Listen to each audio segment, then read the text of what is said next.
Welcome to Fortune's Hiding Down Under TV. I'm Dave. I'm here with Matt this week for a change. I know. Himself off his sick bed this week. It's been a while, hasn't it? And we've got Nathan as well. Good day, Nathan. How are you, boys? I'm good. Good, mate. I'm Good. alright. Yeah. Better than I have been last week. Yeah. Yeah, good to be back. Yeah. Nice to see you back, mate. Yeah, it's been a while. Yeah. Look well considering, actually. Well, I fucking threw my guts up and lost a load of weight, so Yeah. some positives to it. No. But I'm slowly putting it back on. You haven't got that daycare bloody parasite bug, have you? I don't know what it is. We haven't been as sick as we have been this year. It's just continuous. So it's coming from daycare, I think. Yeah, it must be. Fucking kids. Manage your health like fucking Moisey manages a football team, mate.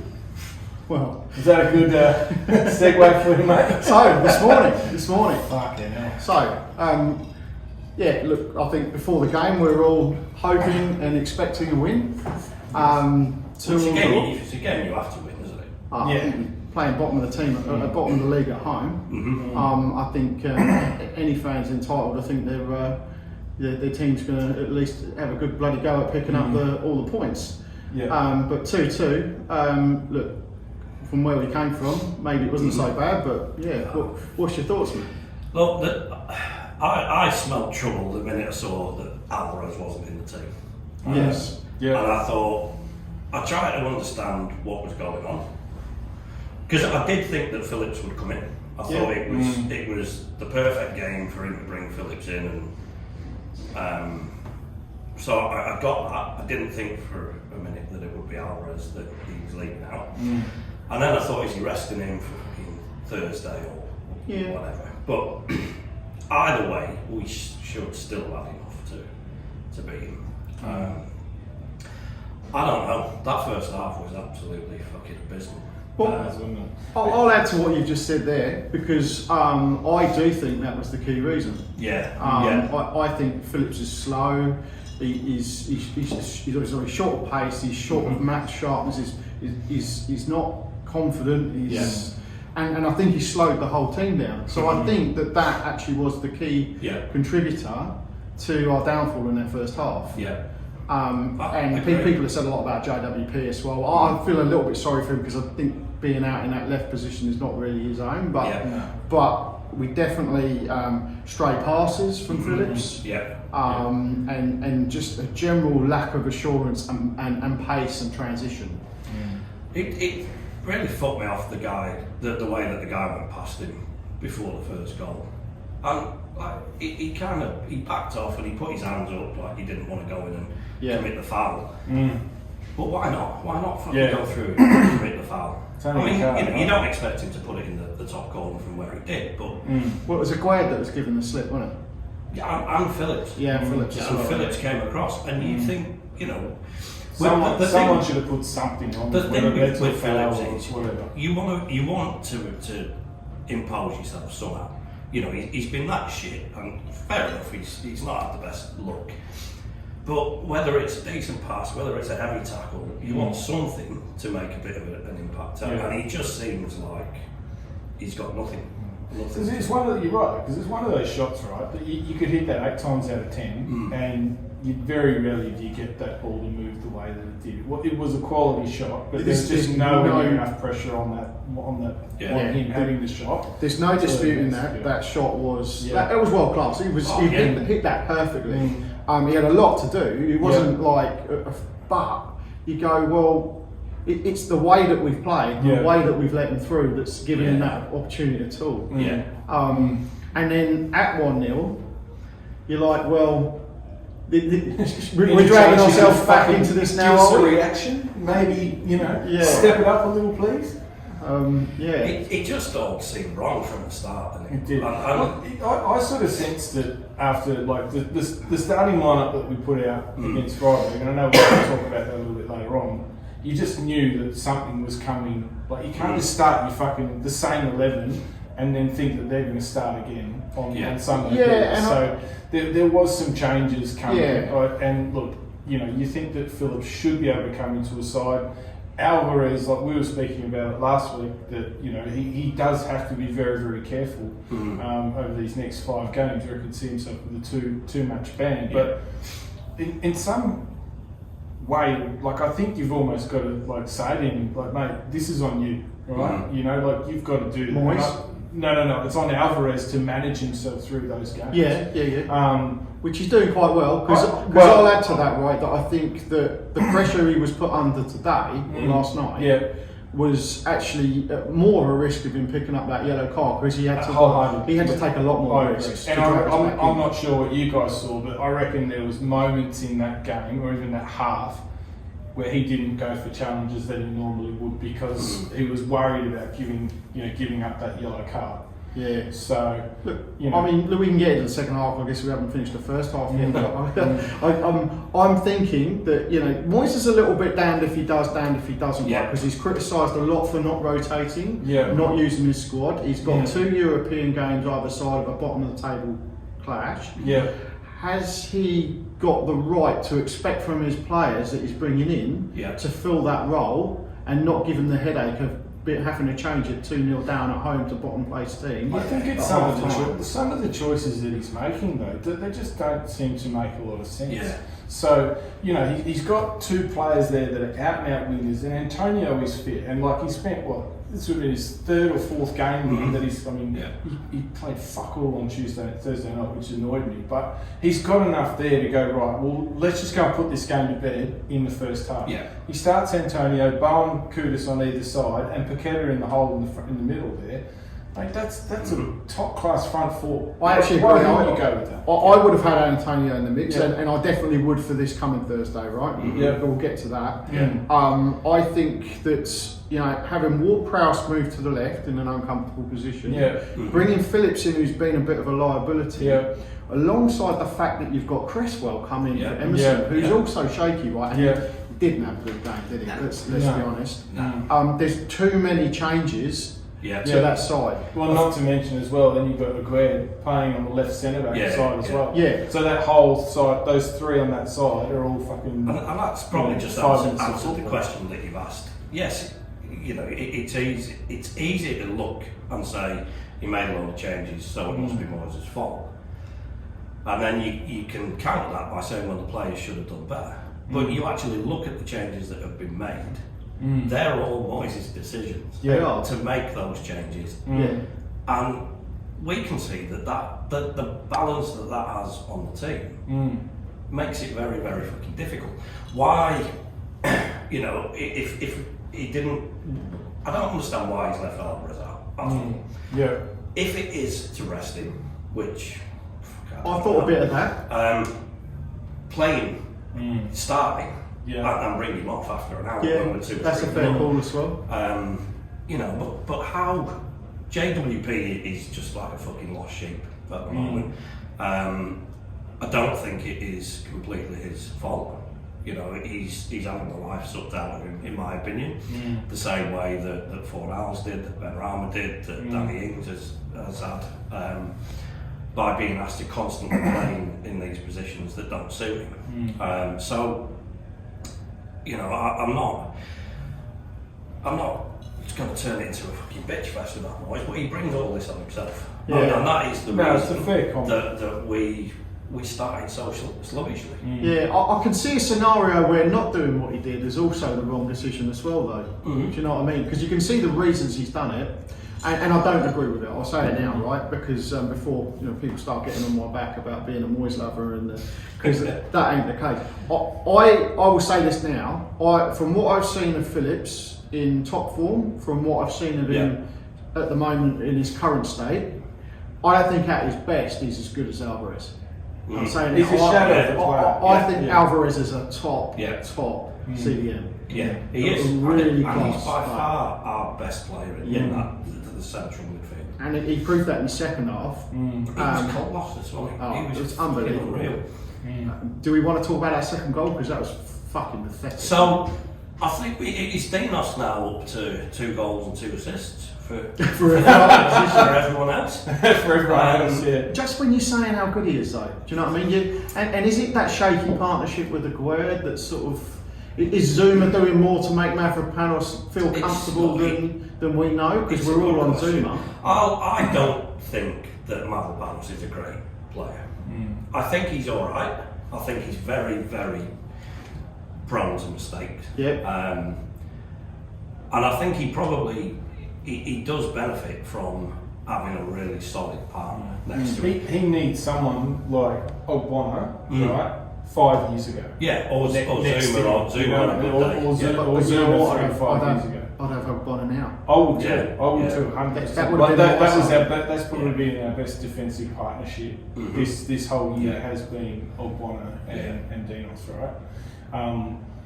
And look, there's obviously a pecking order in Moyes' mind that Agreed comes back in before Ogbonna. Oh yeah, absolutely. I mean, it baffles me a little bit. Like if I'm Ogbonna, I'm sitting there going, if you take my age away, what can I fucking do? Yeah. Right? Every time I come in, I put in a good shift. I don't make many mistakes. Like fucking hell, Agreed's list is like this. Look, I think Ogbonna's got a really great personality, and I think he'd be fairly pragmatic about that being for the future. But I think that for me, Aguero's used up all his lives. He's made too many mistakes now. I think there's a player in there, but he's almost got a mistake a game or every 2 games. And he was culpable really for that first goal. It's a great goal, but he was made to look like an absolute fucking fool, wasn't he? He was. You could also ask the question: is like, what's fucking happened to Johnson? Like how does he not get the call up over Cresswell? Maybe balance in terms of getting crosses in from the left. Oh, look, possibly. It's probably the thought process, but we all thought that a couple of weeks ago, didn't we? Because I think you cracked at the joke about Cresswell coming in and fucking up the Europa League for us. I'll bring that up later. I said there's no chance of that happening because I think first off the bloody rank is Johnson to come in and play out of position on the left over Cresswell. That hasn't proven the case, so we've got a serious risk of. Cresswell fucking up my Europa League. Oh, he did it already, didn't he? No, Mavropanos. I don't understand what he thinks he's doing, sticking his leg out like that, because he was only going to send the ball one way. Was there no communication there from the keeper as well? If you look at Alvarez, what's his name, Areola, he's always looking at it going, that's mine, but he's not communicating the fucking thing. But I actually thought that he perked up. He was a little bit more vocal in this game. Areola? Yeah. I actually heard some French shouting going on at the back. And I sort of noticed it, because we say it a lot, right? Given the amount of French players in that back line, they should be communicating a bit better. And I heard some French abuse coming off the goal line. But what the hell happened for that? I don't know. I think he just said it had to be fucking Cullen that put the cross in. I mean, we don't have a crystal ball, so we don't know what would have happened if he hadn't stuck his leg out. Would it have, would it have gone somewhere nice for attacking? Hard to say, innit? I guess in that split second moment, you're like, I've got to do something rather than do nothing. See, sometimes those moments, you just go, all right, that's a bad moment at the office compared to what what's his fucking name, Aguirre did for the first goal. That sort of shit, you just go, that to me is inexcusable, right? Between him and Phillips, compared to what Mavropanos did, you sort of go, fuck. Everyone has those moments, right? It does happen, Unfortunately, it's happened to him a few too many times this season. I would actually say the reason that we're annoyed with Agreed is because he's used, as I said before, he's used up his lives. Mavropanos probably got a couple of lives left.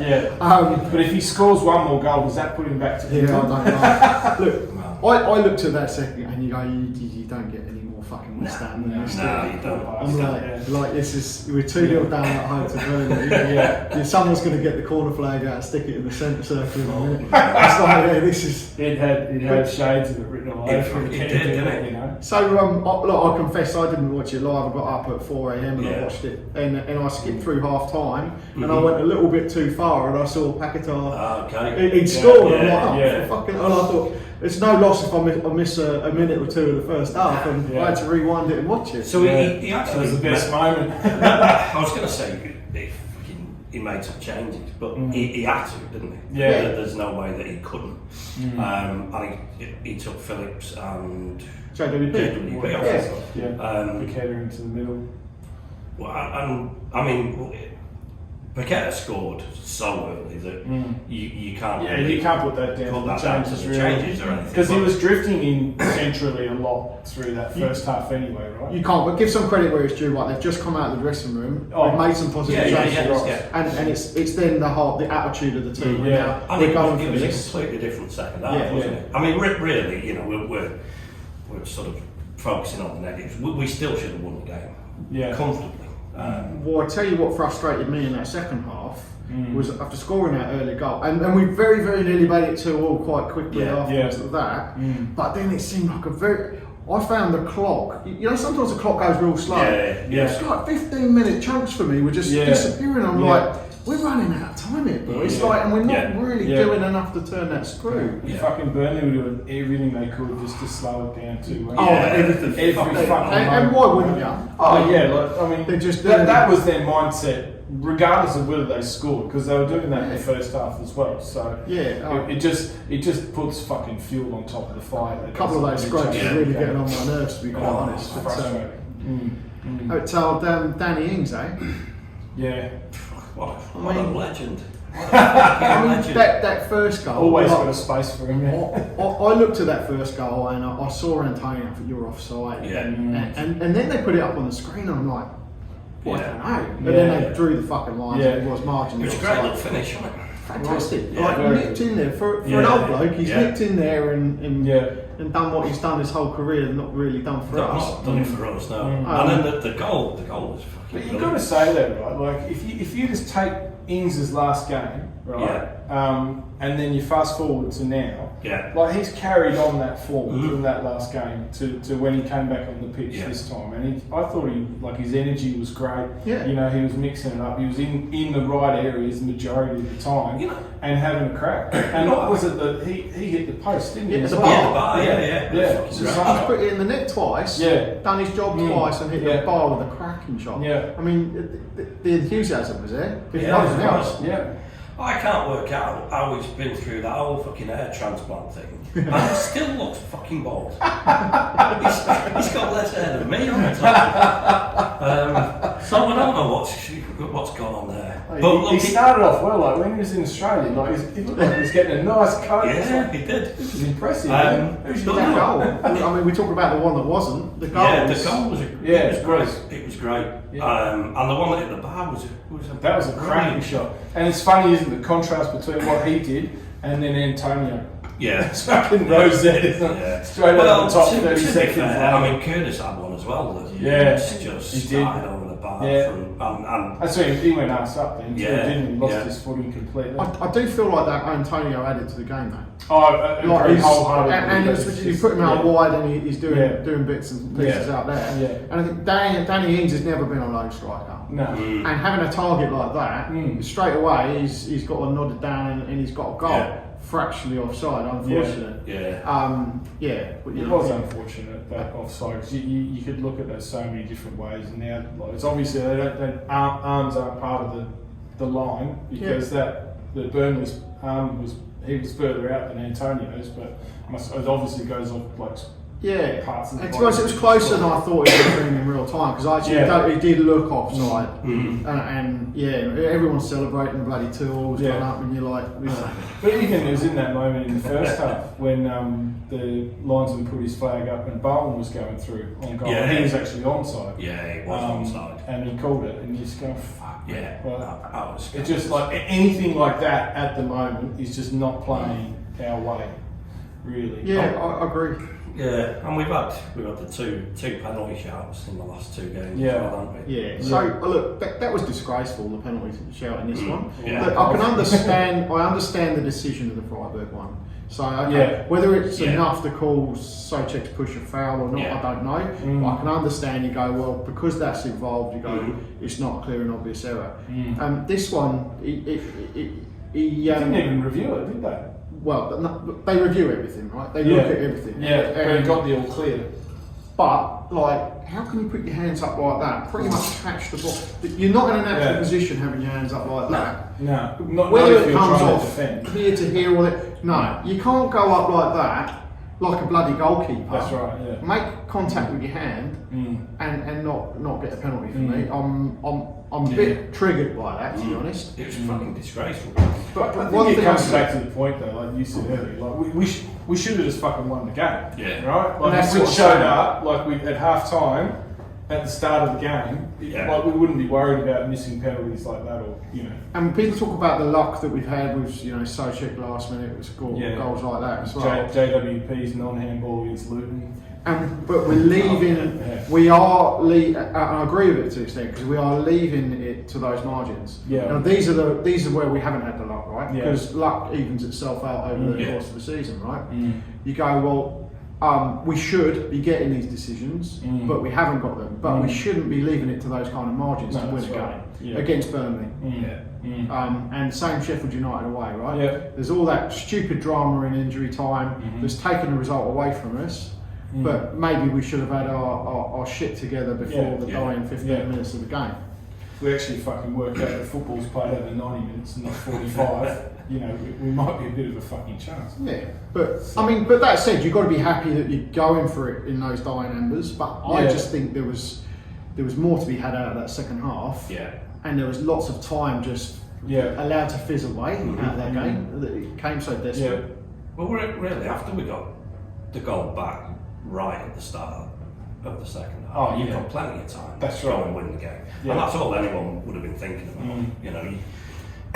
You'd be looking at getting an equaliser within another 15 minutes and give you half an hour to go and win it. There's something like, if you think about Kudus himself, right? Like when he first joined us, right?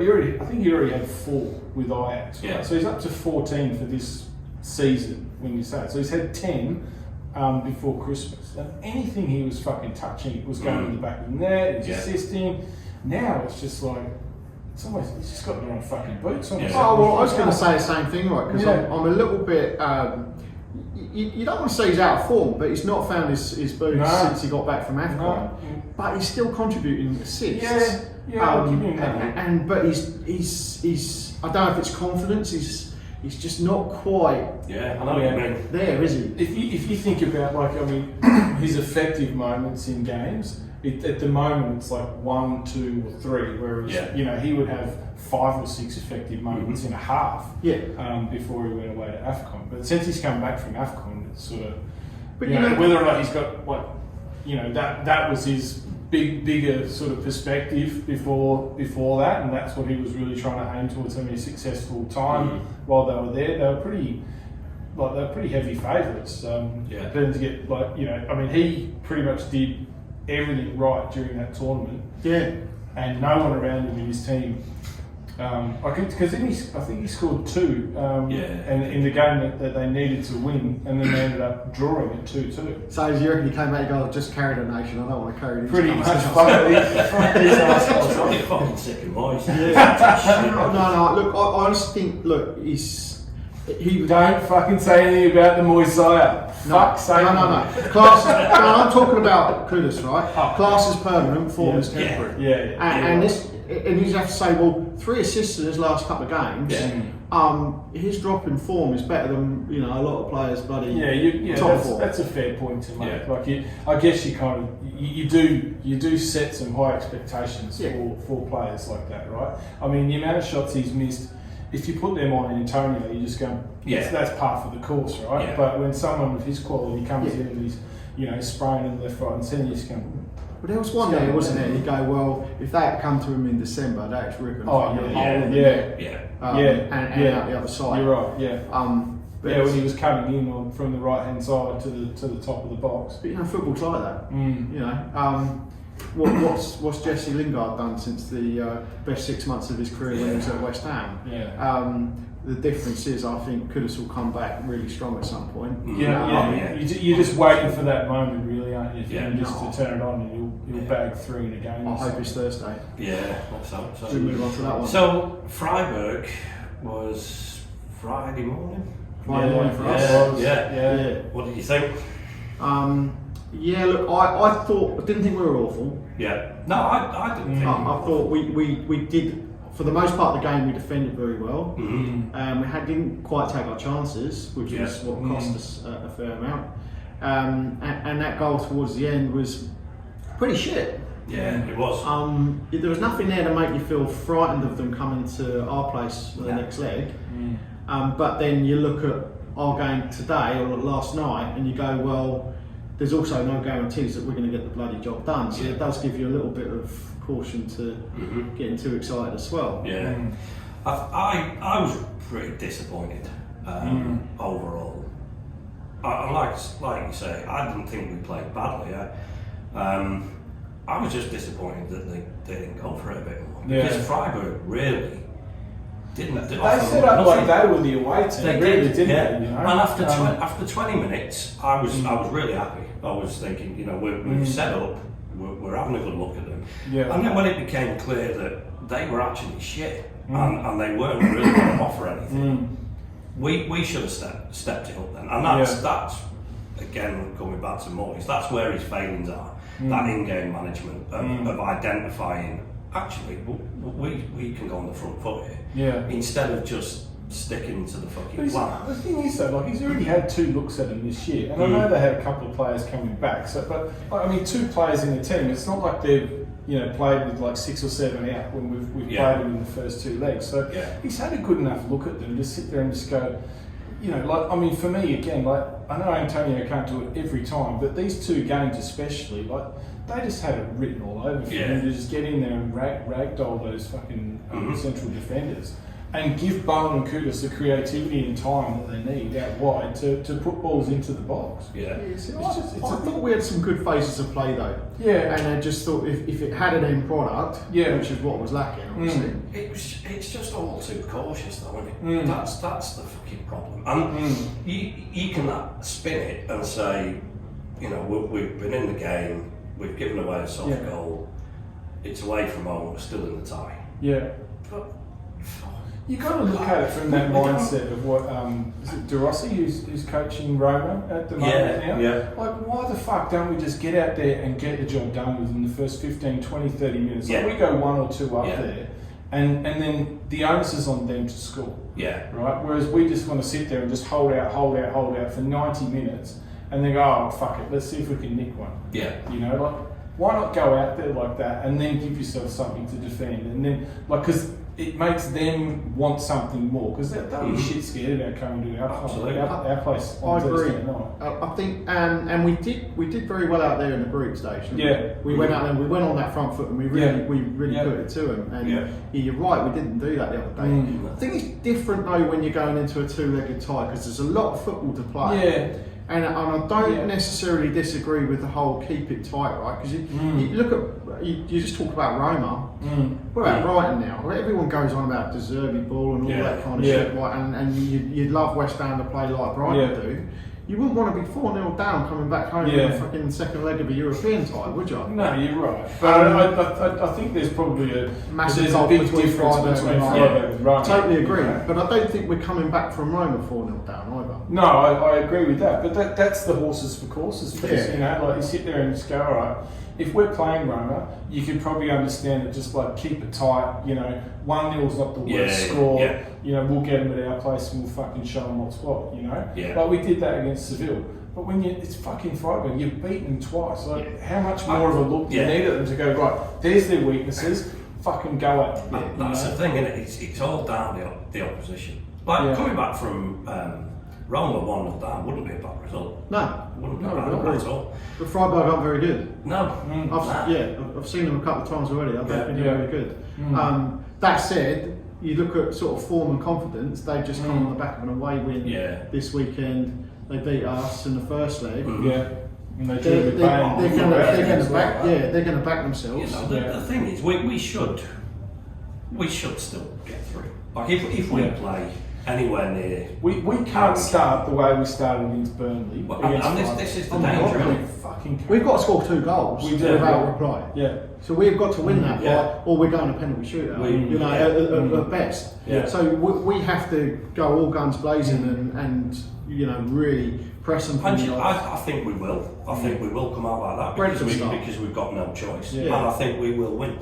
And to me, again, it just cements that we have to put up with this fucking shit all the rest of the time. Yeah. When there is no other fucking alternative, and that is the way that we're forced to play. Yeah. We're fucking decent. Yeah. Spurs in the second half. Yeah, exactly. Yeah, all that kind of shit. So here's a question for you both then, right? And I don't want this to happen, I'll just say it now. But we lose to Freiburg. I'm grumpy. Right. The season's done for me. I know, but what's the point in keeping yours? If you're genuinely not going to give him a contract for next year, what's the point in keeping him? What are you going to do for the rest of the season?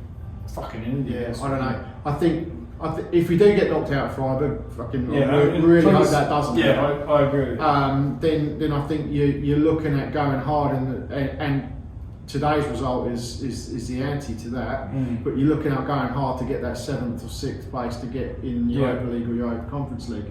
I think realistically 7th is probably what we're aiming for in the league. I guess my point is though that if you're not going to give him another contract. Why keep You're him more around about as well? why, yeah. You know what I mean? Just fuck him off. And like, you might not get your right manager right now, but just give it to the boys who are there. Only that he might grind you out that European place to the end of the season. I'm sick of Yeah. it. But I'm talking about the rest of the season. Yeah. You go, well, do you throw the baby out with the bathwater, or do you let him, grind? If we've got 7th in Conference League next year, then get a new manager in, versus getting a new manager in and it takes a while to gel and we don't. Just playing devil's advocate.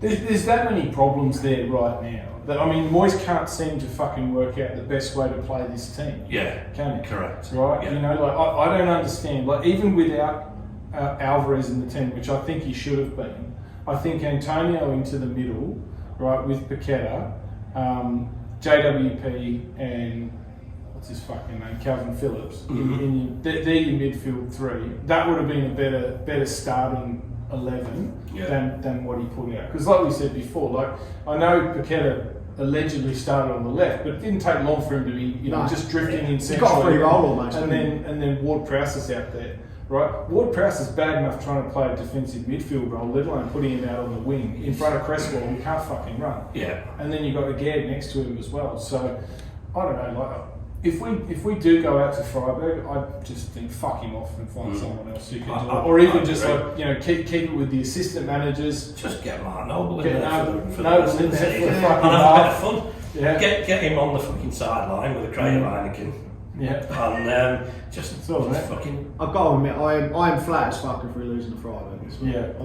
That's for me the season. I can genuinely see it happening. I pray as fuck that it doesn't happen. It's not a foregone conclusion I don't think that it will is. come out of a maneuver. Look, we could come out and do what we did to Arsenal in the Cup, or we'll fucking do exactly what we did against Burnley, and we'll just be like fucking utter dross and then chase. How's he going to approach the game? Because I'm just Brentford, fucking thinking now about what he'll be thinking. If he doesn't play it like he did, I think the only thing that's sure as shit is probably Emerson may not play. Right? Yeah. You'd have to assume that he's not fit enough to play. So it's going to be Cresswell, you would think, right? So if Cresswell's the only one that's not playing, Alvarez is in the middle. Do you think he'll play Zuma over again? I think he will. I think he's rested. I think he's rested. I tend to Yeah. agree with that. Yeah. Do you think Ward-Prowse gets dropped? Well, I would. I would. Yeah. I would be starting that team to start the second half today. I'd start that front four. Yeah. I'd change Agad for Zuma. Yes. Yeah. That change. Yeah. Sorry. Yes, and then Souček and Alvarez. The front line in the midfield. Front line of Paqueta as your front attacking four. And we haven't mentioned Souček, who actually I think the last few games he's pretty decent. Yeah. The Czechs have both been pretty good. So I wouldn't drop either of them. No, I don't think they've been Elvis players, that's for sure. No, but I think maybe Ward-Prowse to the bench wouldn't be such a bad shout To right be now. fair to him, I think he's had an absolute flogging of a first year of European football.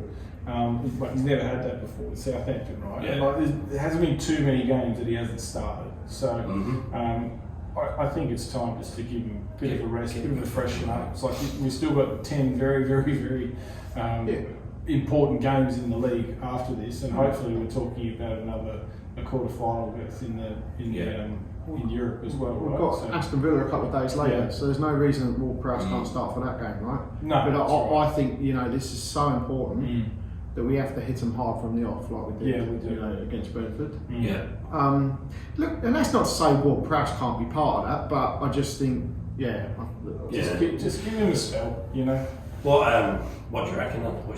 What's your prediction for against Freiburg? Freiburg. Are we doing this now, or are we doing this on Thursday? I'll talk more about Oh Thursday. yeah, we'll be talking Thursday, won't we? Yeah. Fucking hell. Yeah. And it'll probably change between now and then. Anyway, Probably, right. depending on the mood. Yeah.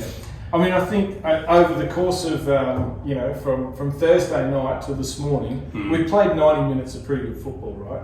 Unfortunately, it was over 180 minutes of games, right? Yeah. So hopefully we can fucking pick the bones out of that and put one fucking decent performance in, for God's sake. They're few and far between though, aren't they? They're genuinely decent performances. Yeah. Brentford was decent. Wasn't perfect No. by any means, but it was decent. And then before that, you're probably looking at Wolves. I didn't think Man United was too bad. I know it was grindy, but I think it needed to be. Yeah. But games like that are fine if you can go and bury them. If you keep a clean sheet, that's just how we play, Yeah. Like that was almost a rewind to when, Moyes 1.0 during COVID when he came back. Like that, we had some fucking shit times in there, but we still managed to find out decent results. We were. Absolutely we were. And we have been in spells this season, but it's all the in between that just grinds you down, doesn't it? But look, it's make or break, isn't it? Yeah, it is. And we're still seventh. Fucking Not for long. Who Newcastle got? Newcastle Chelsea play tomorrow morning. Okay. The best result there for us is probably a draw or a Chelsea win. Well, I'll go for a draw because you don't Chelsea. want Chelsea fucking sneaking up on you. No. I quite like that gap at the moment. Yeah. But we could easily end up 10th or 11th. Well, I think that if Newcastle win, they go to the same points, but they've actually got positive goal difference. Because they know how to defend occasionally. Yeah. We're not winning anything this season on goal difference. Nah, fuck off. Unfortunately, we've made a lot of fucking hash of that. Yeah. But I hope, this time next week we're still in Europe and we're smiling. Still in Europe, yeah. And we're talking about demolishing some villains. That'd be good too, wouldn't it? It would. Alright, anything else to add, boys? No. I'm done. I'm done. Hope you're still alive, Kingy. Yeah. Fucking fanboying with was it West Ham TV? He was on the screen. He's always fucking whoring himself out to Yeah. the camera, isn't he? See all those young children walking around with black eyes. He knocked out to get to the camera first as well. Bless him. Poor kids. Alright, well, we'll wrap it up, shall we? Yeah. I think so. Nothing left to say? Yeah. Can't Go wait. Lions.